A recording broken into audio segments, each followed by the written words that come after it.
Amin, puji nama Tuhan. Nah saudara, beberapa minggu yang lalu, kalau tidak salah 1,5 bulan yang lalu, saya khotbah tentang apa yang kita lakukan dan persiapkan di dalam masa-masa penantian dalam kehidupan kita. Amin saudara ya. Yang bulan yang lalu kita bicara tentang apa yang kita persiapkan.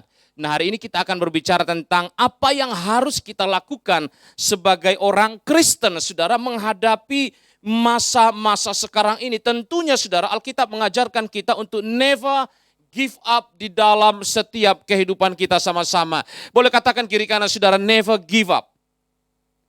Katakan sama-sama yang keras buat diri Anda sendiri, I will never give up. Amin saudara. Kenapa saudara? The reason why I bring this, I share this message saudara. Karena saya melihat ada banyak kehidupan orang-orang Kristen hari-hari ini saudara almost give up. Bahkan ada yang sudah give up. Ada yang hampir give up. Ada yang pengen give up. Ada yang planning. Ada yang mau planning saudara? Want to give up. Saudara hari ini whatever your situation, whatever stage you are now saudara. Alkitab berkata begini, never give up. Never give up. Ini yang Tuhan inginkan kita kerjakan hari-hari ini saudara. Apapun level pergumulan kita. Pergumulan saya berbeda dengan Om Sam, berbeda dengan setiap kita, baik Bapak Ibu yang ada di rumah. Saudara, program kita ditonton bukan hanya di Australia, di Indonesia juga saudara. Amin. Nama Tuhan dipermuliakan. Amin. Itu the benefit of the technology saudara. Kita memakai untuk kemuliaan bagi nama Tuhan. Saudara, dimanapun kita, every level of life, saudara, we have challenges. Ada problem yang satu dengan yang lain, saudara. Kita tidak tahu how heavy it is, how worse it is, saudara. Mungkin saudara lihat saya pakai jas di depan ganteng rapi begini, saudara. You thought atau you think, saudara, I don't have problem. I do have problem. And I say sometimes to myself, I almost give up. Udahlah. Orang Korea bilang saboteuing gitu. Tapi Tuhan bilang never give up. Jangan pernah give up. Ini yang harus kita pegang pagi hari ini saudara. Untuk tidak pernah menyerah apapun yang terjadi. Nah kita belajar saudara dari 2 Raja-Raja pasal 7 ayat 1-2. Ayatnya panjang, tapi kita akan persingkat saja saudara. Kita akan bahas nanti bersama-sama.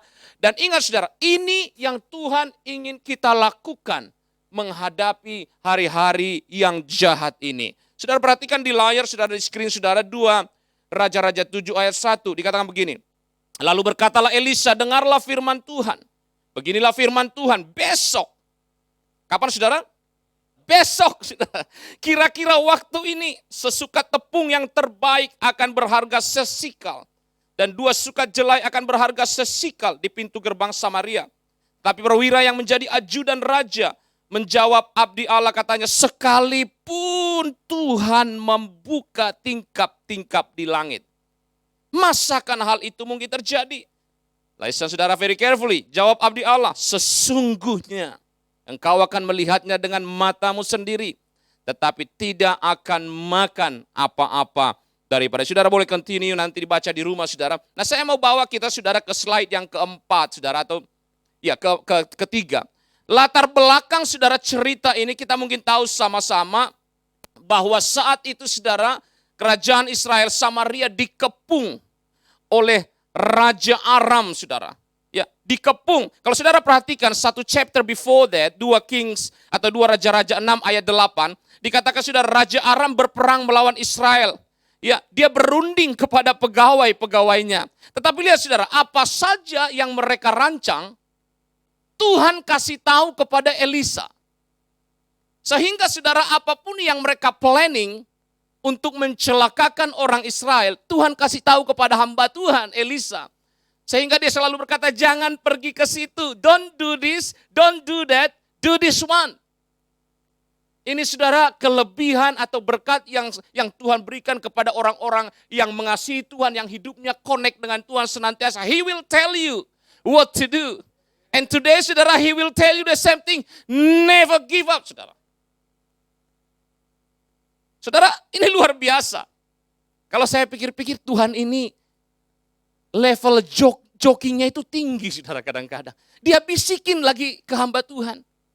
Sampai-sampai saudara, Raja Aram bilang begini, jangan-jangan ada yang berkhianat ini. Ada orang dalam ini yang kasih informasi keluar. Tapi pegawainya bilang, bukan Tuhan. Ada seorang nabi di sana yang apa saja Tuhan ucapkan di kamar tidur saudara, di kamar tidur Tuhan, Tuhan sampaikan kepada saudara itu, kepada nabi itu. Dia marah saudara. Dia bangkit berperang, dia kumpulkan pasukan, dia kepung Samaria. Saudara, zaman sekarang kan bisa online saudara delivery. Pada zaman itu biasanya kota dikelilingi tembok. Sekali musuh sudah mengelilingi, lu nggak bisa keluar saudara. Dan makanan tidak bisa masuk. Alkitab mencatat terjadilah kelaparan yang wow saudara. Saya tidak bisa bayangkan betapa mengerikan atau menakutkan keadaan saat itu. Alkitab menggambarkan sampai seperti ini saudara. Kalau saudara perhatikan di sana, ya, perhatikan ayat di slide selanjutnya saudara, dikatakan akibat Samaria dikepung, harga bahan makanan naik, saudara. Bayangkan, saudara, dikatakan kepala keledai, donkey, harganya 80 shikal, saudara, perak. Pada zaman itu mata uangnya timbangan, saudara ya. Saya cari-cari iseng, saudara ya.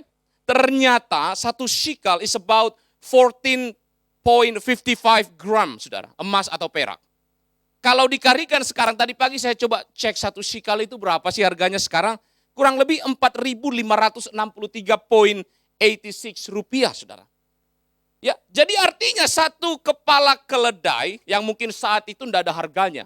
Karena semua orang punya keledai. Everybody have ini, donkey. Semua orang punya, peternak semua. Ya.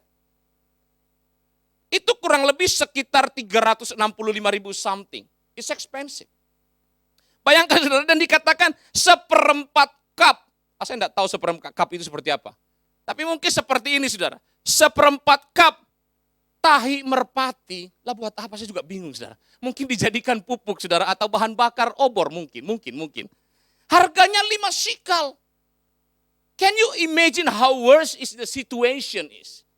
How expensive is everything pada saat itu. And the other side, saudara, tidak ada suplai makanan yang masuk dan orang tidak bisa keluar karena everything terkepung, saudara. Saya tidak tahu, saudara, apakah hidup kita pernah mengalami seperti ini. Everything is expensive. Enggak ada saving, enggak ada uang. Saya mengalami, saudara. Saudara, suka dukanya anak sekolah teologi itu saya mengalami.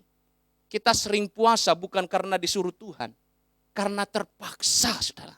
Saya tidak tahu dengan saudara-saudara pernah puasa terpaksa enggak?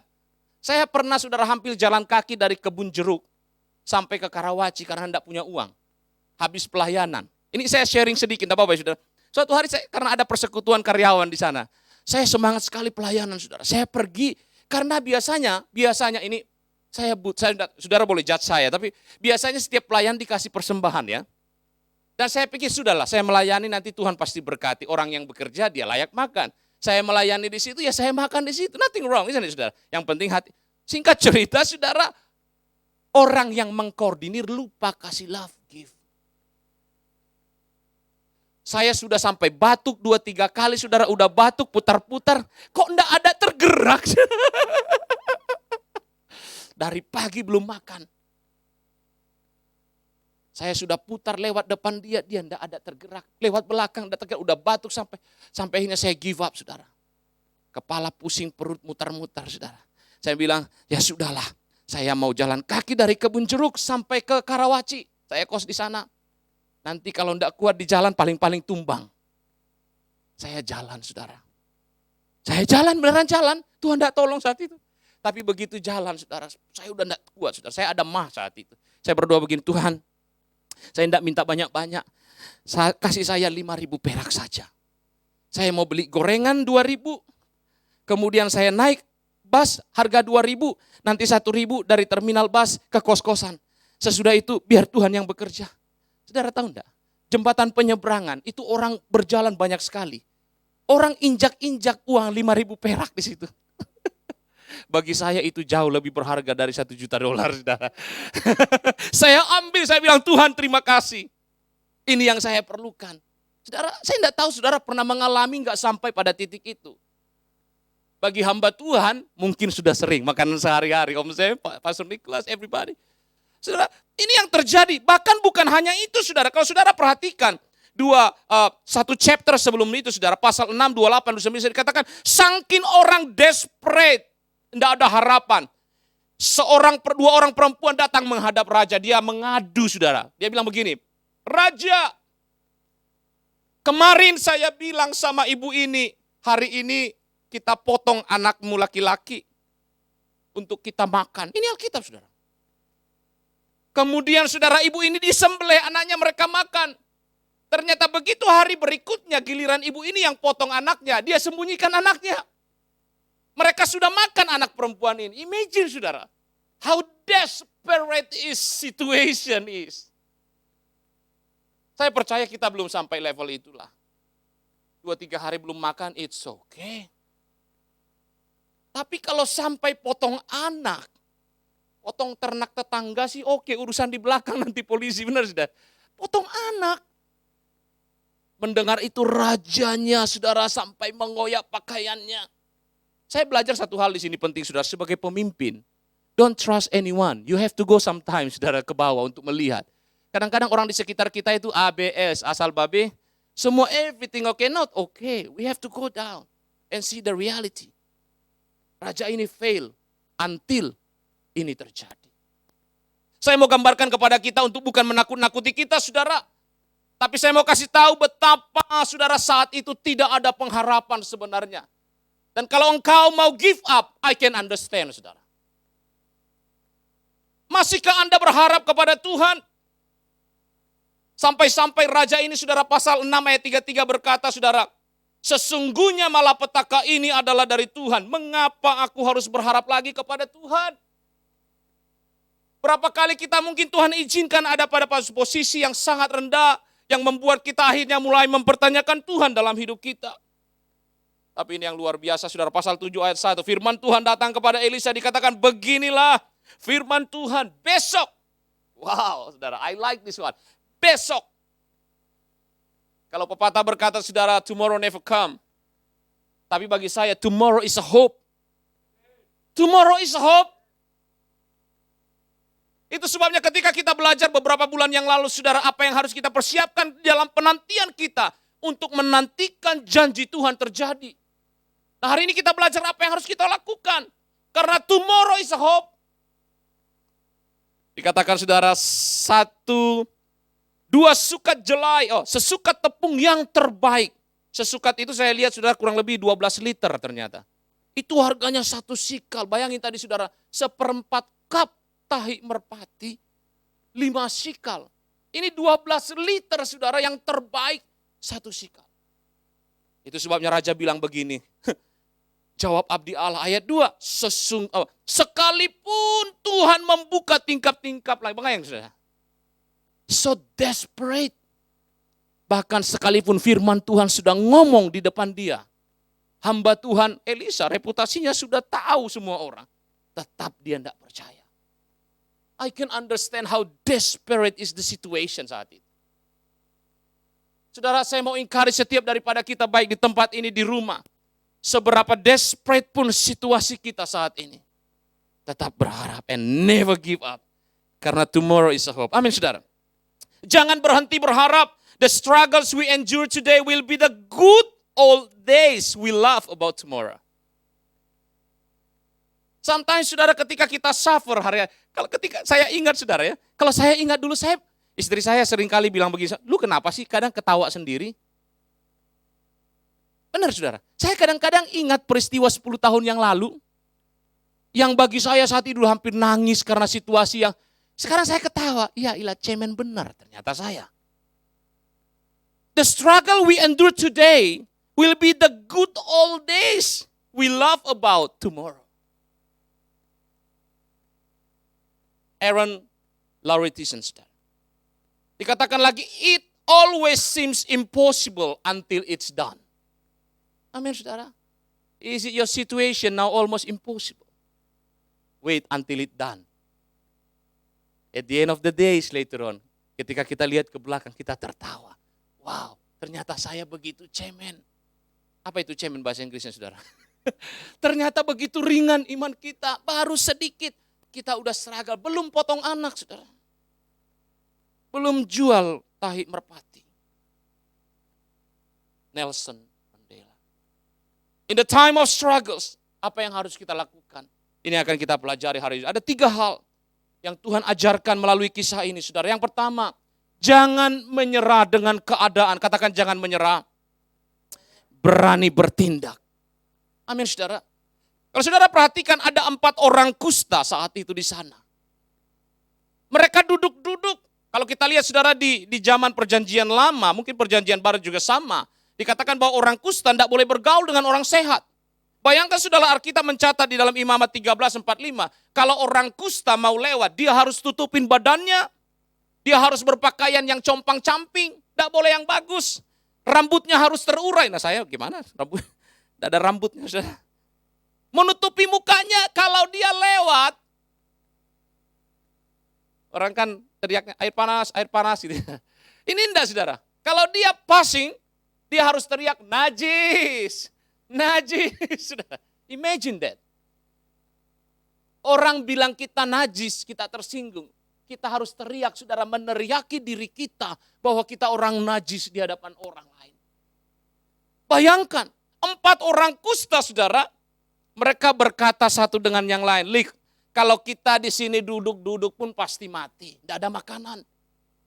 Mending kita masuk ke kota." Temannya bilang, "Masuk kota pun dilempari." Akhirnya yang satu bilang, "Kalau gitu sekalian aja kalau ujung-ujungnya mati, kita masuk tuh ke perkemahan orang Aram." Pilihannya mati menjadi orang najis, orang kusta. Mati dilempari batu kalau masuk ke kota, atau mati di tangan musuh. Sama-sama mati. Tapi mereka tidak mau menyerah. Kalau ujung-ujungnya mati pun let's do something. Amin, saudara. Amin, saudara. Ada peribahasa, saudara, orang Batak bilang begini, saudara. Tidak tahu istri saya bisa terjemahin nanti. Saya adong do labani si jugul, katanya. Abang saya, kakak saya ketawa di Indonesia. Saya dong do labani si jugul, artinya selalu ada untungnya jadi orang yang bandel. Horas, selalu ada untungnya orang yang bandel. Ceritanya begini, saudara. Suatu hari, saudara, si bapak ini malam-malam dia mutar-mutar di bawah lampu jalan, mutar-mutar. Kemudian seorang bapak datang menghampiri, dia tanya, "Pak, cari apa?" "Uang saya hilang 1 juta. Bapak ini, saudara, udah 1 juta, dia juga ikut-ikutan. Capek, saudara, dia cari 1 jam kok enggak nemu. Terus ditanya, "Pak, hilangnya kapan?" "Tadi, Pak." "Terus hilangnya di mana?" "Di sana, Pak."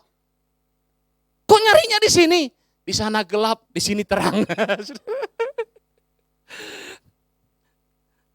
Saudara, jangan bermental cengeng, tapi jangan juga jadi konyol. Amin, saudara. Saudara, mereka pergi. Saya, saudara, diingatkan oleh kisah ini tentang Ayub. Saking desperate-nya. Istrinya bilang begini, "Udah lu kutukin aja Tuhan. Kemudian mati aja deh lu." Saudara, ini hati-hati loh, saudara. Orang yang desperate, orang yang tidak punya hope, kalau kita komporin lagi, udah beneran dia, saudara. Dia eksekusi itu, saudara. Ada kalanya Tuhan izinkan kita berada pada satu titik yang sangat rendah, di mana sepertinya sudah tidak ada harapan. Bahkan seolah-olah Tuhan sendiri tidak bisa tolong lagi. Pilihannya menyerah pada keadaan atau do something. Your hardest time often lead to the greatest moment of your life. Keep going. Tough situation build strong people in the end. Itu kata Roy T. Bennett. Orang kusta ini pergi. Daripada saya mati sebagai orang najis, orang kusta, I will do something. Pesan yang pertama, saudara, hari ini, jangan menyerah. Do something, katakan do something. Perbedaan orang yang gagal dengan orang yang berhasil, saudara. Ketika orang yang gagal, dia tidak mau melakukan something. Selama engkau melakukan something, Anda bukan orang yang gagal, tapi orang yang belum mencapai kesuksesan, saudara. Seseorang berkata, saudara, the moment you stop learning, katanya, you stop leading. Di saat kita berhenti untuk belajar, saat itu kita berhenti untuk memimpin. Tapi saya bukan mau tertarik dalam kepemimpinannya, saudara. Saya tertarik dengan bagaimana kita untuk terus-menerus mengusahakan supaya diri kita tidak stuck di satu tempat, di satu posisi. Do something. Do your best, and God will do the rest. Seringkali kita balik. Kita seringkali berusaha untuk do the rest. God do the best. No, saudara, do your best. Biar Tuhan do the rest. There is no failure except in no longer trying. Albert Hubert, saudara. Mau mati sebagai orang yang kusta? Atau mau melakukan sesuatu? Yang kedua, saudara. Apa yang harus kita lakukan? Terus lakukan kebaikan. Sekalipun orang menyingkirkan, saya pakai kata menajiskan Anda. Ayat 9 dikatakan tidak patut yang kita lakukan ini adalah hari kabar baik. Tetapi kita tinggal diam saja. Ceritanya saudara, ketika mereka sampai ke perkemahan orang Aram, dia lihat tidak ada lagi orang. Saudara. Barang-barang berserakan, ternak-ternak saudara di situ semua. Karena apa? Tuhan sudah melakukan something. Tuhan mengacaukan saudara tentara Aram itu. Sehingga mereka lari meninggalkan segala sesuatunya di sana. Dan ini saudara luar biasa. Look, sebenarnya ada momentum bagi keempat orang tadi. Untuk tanda kutip membalaskan dendam. Bagi orang-orang yang tanda kutip menajiskan mereka selama ini. Menyingkirkan mereka. Mereka kan bisa berkata, wah ini berkat dari Tuhan buat kita berempat. We can keep it for ourselves. Mereka bisa berkata begitu, saudara. Mereka juga bisa berkata, ya udah kita ambil aja dulu sama kita sebanyak-banyaknya. Sisanya baru kita bagi-bagi. Tapi listen saudara, this is different. Dan ini yang Tuhan kita ingin lakukan saudara dalam kehidupan kita. Terus lakukan kebaikan sekalipun orang-orang di sekitar kita menyingkirkan kita. Ini luar biasa saudara. Tidak gampang. Istri saya hari-hari ini bergumul dengan pekerjaannya. Tetapi orang-orang di sekitar dia saudara berusaha menjatuhkan dia.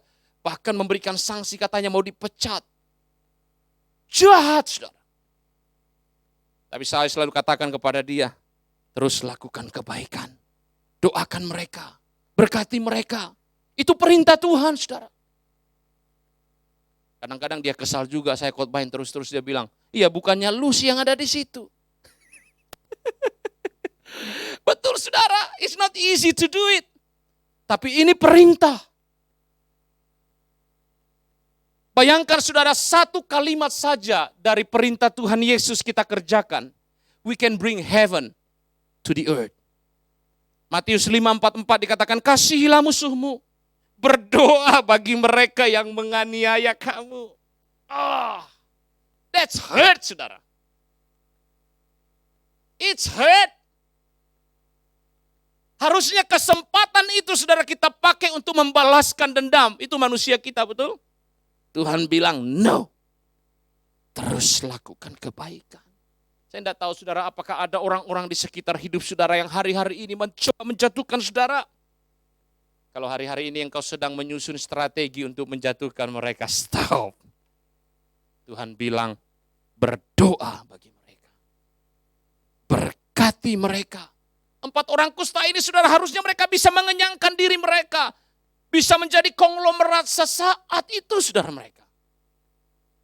Tapi mereka bilang ini kabar baik.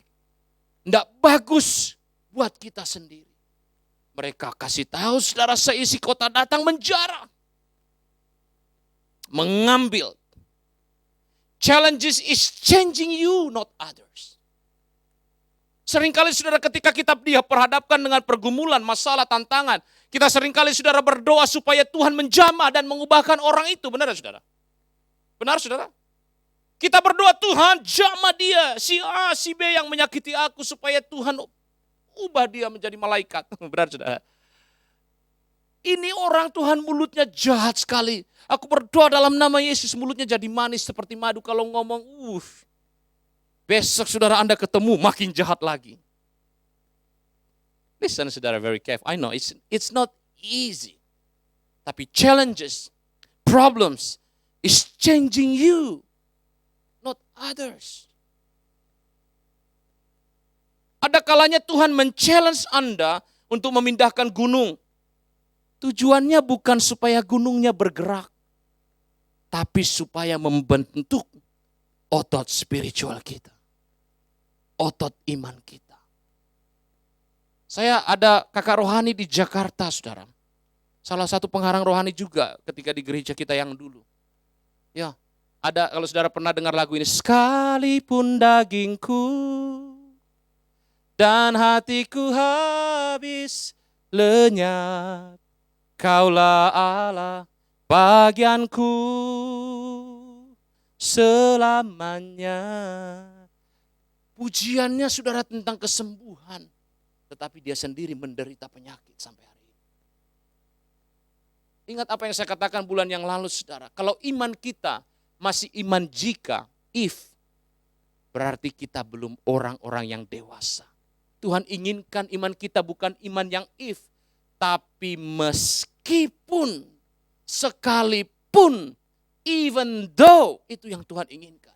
Itu sebabnya Sadrak, Mesak, Abednego ketika ditaruh dalam api, dia berkata, sekalipun Tuhan tidak memadamkan api, kami tetap tidak menyembah kepada raja, patung raja. Saudara, di mana kita sekarang? Semakin dekat Anda dengan Tuhan, semakin belajar kesabaran, semakin Anda ditarik menjauh dari Tuhan, seolah-olah Anda diperhadapkan dengan orang-orang yang menjengkelkan dan berusaha menjatuhkan Anda. Benar saudara? Benar saudara? Ketika saudara berdoa, Tuhan beri aku kesabaran, buah roh Tuhan. Besok saudara dipertemukan dengan orang yang sabar? Dipertemukan dengan orang yang baik? Tidak. Siapa yang dipertemukan dengan Anda? Yang mengesalkan. Amin saudara? Bapa ampunilah mereka sebab apa yang mereka perbuat tidak mereka ketahui. Itu kata doa Tuhan Yesus. Saudara, speech is cheap. Tetapi apakah Yesus melakukan hal itu? Yes. Ketika dia di atas kayu salib, dia berkata kepada orang yang membunuh dia, menyalibkan dia. Ampuni mereka. Yang terakhir saudara. Before yang poin ketiga, dikatakan begini. When God gets us along through suffering, heartbreak, temptation, disappointment, sickness, or by thwarted friendship, when He gets us absolutely alone, and we are totally speechless, unable to ask even one question, then He begins to teach us. Selagi kadang-kadang kita masih memakai kekuatan, pikiran, kepintaran, sometimes Tuhan, whatever. Tapi di saat kita not able even to ask one question, kita give up seolah-olah di hadapan Tuhan. Tuhan berkata apa saudara? It's time to teach you. Amin saudara. Those times when you feel like quitting can be times of great opportunity, for God uses your trouble to help you to grow. Ada amin saudara. Yang terakhir, jangan memiliki pikiran negatif. Karena kalau kita memiliki pikiran yang negatif, saudara, kita tidak akan mendapatkan apa-apa. Saudara raja, perwira raja ini, saudara, sampai 2 kali diulang. Dia bilang, sekalipun Tuhan membuka tingkap-tingkap langit, tidak akan terjadi. Firman Tuhan bilang apa? You ngomong seperti itu, you will see, but you will never experience it. You will get nothing. Saudaraku, perkataan yang negatif bukan hanya menghancurkan orang lain, tapi sebenarnya menghancurkan diri kita sendiri. Andalah victim yang pertama dari perkataan yang negatif, bukan orang lain. Dimanapun kita berada akan selalu ada orang-orang yang berpikiran negatif di sekitar kita. Karena itu bijaklah bergaul.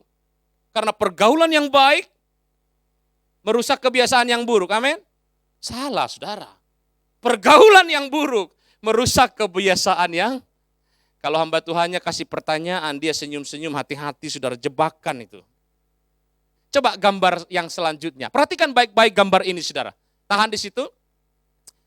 This photo is real and was not edited. The stone is real, the trees are real, the soil is real, and the sky is real. Perhatikan saudara. Anda bisa baca gambar itu? Batu mengapung. Floating, saudara. Bisa dapat gambarnya, saudara? Kesalahan bukan pada kacamata Anda, saudara. Bukan pada kameranya. Ada yang bisa kasih gambar ini, saudara? Kasih, mengerti gambar ini maksudnya apa? Batu terbang, benar, saudara? No. Next pictures. Wah, ini kecil tulisannya. Saya baca ya, saudara ya. Kira-kira begini. This photo is real and was not edited. The stone is real. The tree are real. The soil is real. And the sky is real. Now, the only thing you have to do is change your point of view. Balikin tuh gambarnya. Look at the photo upside down. Gambarnya apa, saudara? Batu di tengah-tengah air. Kembali ke gambar sebelumnya. There you go. Seringkali, saudara, pola pikir kita ini upside down. When you see something wrong, kita expecting keadaan atau hal itu yang berubah. Padahal yang Tuhan inginkan seringkali, you need to be changed, saudara. Amin, saudara. Seringkali saya berdoa, Tuhan rubah istri saya. Cuman saya yang berdoa seperti itu ya. Om Sam bilang, lu yang berubah. Haleluya. It's easy to pointing to others, saudara.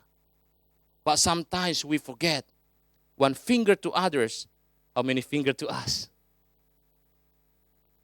Mari kita belajar untuk tidak berpikiran negatif. Karena Tuhan mau ubahkan pikiran kita seringkali dengan apapun yang terjadi di dalam kehidupan kita. Sebagai penutup, saudara, Filipi 4 ayat 8 berkata, semua yang benar, mulia, adil, suci, manis, sedap, yang disebut kebajikan, dipuji, pikirkanlah semua itu. Ketika Anda mulai memikirkan hal-hal yang spiritual, yang baik seperti ini, akan keluar hal-hal yang baik. Sekali lagi ingat, saudara, saya selalu katakan, Anda tidak akan pernah bisa memberikan apa yang Anda tidak punya. You will never ever can give something that you don't have. Amin, saudara. Dan apa yang tidak pernah dilihat oleh mata, tidak pernah didengar oleh telinga, tidak pernah timbul dalam hati manusia, semua disediakan Allah untuk mereka yang mengasihi Dia. Penutup, saudara. Let's speak faith, not negativity. Your thoughts carry you wherever you want to go. Weak thoughts don't have the energy to carry you far. Kita akan membawa pikiran kita kemana-mana. Tapi ingat, saudara, pikiran yang negatif tidak akan membawa Anda kemana-mana. You will stay di kubangan itu. Anda harus jump out dari siklus itu untuk belajar menaruh pikiran Kristus. Jangan negative thinking. Selalu lihat apa yang Tuhan inginkan di balik semua itu. Terakhir, saudara, sometimes in order to move the mind forward, we must shift its gears out of reverse. Kita harus rubah, tukar giginya. Suatu hari pas saya lagi driving, saudara, karena saat itu buru-buru, saya sampai marah, saudara. Saya lihat, ini mekaniknya enggak servis truknya. Kok enggak mau mundur? Padahal saya lupa, saudara, begitu saya mundurin giginya, itu masih balik ke netral. You have to change the gear. Kita harus rubah, saudara. Itu yang Tuhan inginkan. Supaya kita bisa melihat hal-hal yang luar biasa di hadapan kita. Amin, saudara. Pujian tadi, saudara, dikatakan bahwa Tuhan kita adalah pengharapan kita. Amin, saudara. How many of you now, saya tidak tahu keadaan saudara. Mungkin kita tidak ada hope. Karena keadaan kita, I don't know what your situation is. Bapak pujian ini berkata, Kaulah Tuhan, Kau Rajaku, sumber pengharapan segalanya dalam kehidupan kita. Dimanapun Kau berada pagi ini, saudara, di tempat ini ataupun yang ada di rumah, come on, lift up your hand. Kita aminkan firman Tuhan. Haleluya. Haleluya. Shikabaratakasyam. Katakan sama-sama, ku memuji Engkau. Ku memuji Engkau, ya Tuhanku. Come on, worship Him. Ku menyembah Engkau, ya Allahku. segenap hidupku untuk memuliakan-Mu. Yesus, Kaulah segalanya. Mari angkat tanganmu, ku memuji Engkau, ku memuji Engkau, ya Tuhanku. Come on, sembah Dia, ku menyembah Engkau, ya Allahku.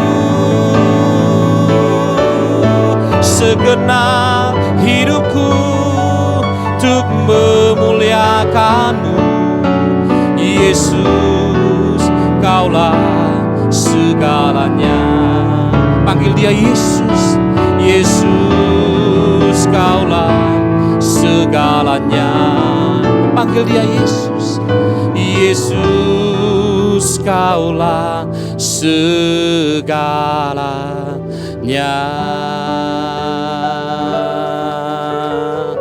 Thank you Jesus. Apapun keadaan kami Tuhan, baik di tempat ini, di rumah, kami berdoa, biar tangan Tuhan yang menolong kami. Sembuhkan yang sakit, kuatkan yang lemah, topang dan beri kemenangan kepada setiap yang bergumul, supaya hidup kami boleh menjadi kesaksian, nama Tuhan dipermuliakan. Berkati firman-Mu pagi ini biar jatuh di tanah yang subur Tuhan, berbuah, menghasilkan buah-buah yang lebat, sehingga orang-orang di sekitar kami boleh menikmati buah itu, dan nama-Mu dipermuliakan. Berkati jemaat-Mu di tempat ini, baik yang di rumah, baik yang menonton online Tuhan. Jamah hidup mereka, lawat mereka, sebagaimana Tuhan melawat kami di tempat ini. Terpujilah nama-Mu, di dalam nama Yesus. Semua yang mengasihi Tuhan sama-sama katakan amin.